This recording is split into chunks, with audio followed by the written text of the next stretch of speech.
Մենք ինչ ենք առաջարկում։ Մենք առաջարկում ենք ոչ տրադիցիոնալ քարոզարշավ։ Արդեն մի քանի արձագանք եղավ։ Այնտեղ խոսքի թոշակների մասին է, թոշակները, ասենք, բանա, այն որ իրար ինատունգած, մեկը մյուսին ինատունգած, ասում է, որ թե ով ինչքան կբարձրացնի թոշակը, ով ինչքան աշխատատեղ կստեղծի։ Չեմ մեկն ասում է ես 100,000, նրանք ասում են 200,000, մյուսն ասում է ես 300,000, եւ մյուսն այդնում ասում է լավ, եթե ես չընտրվեմ, բոլորից սպանելու են։ Դա ամենաուժեղն է, էլի, այսինքն պատերազմով ասպառնում։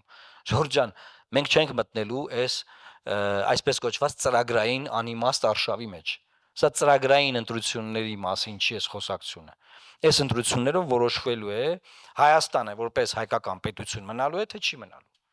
Այսինքն այս ընտրությունները պետության բովանդակության մասին է։ Ոչ թե կոնկրետ վերծրած առանձին կենսաթոշակային տարիքի հասած մարդու թոշակի,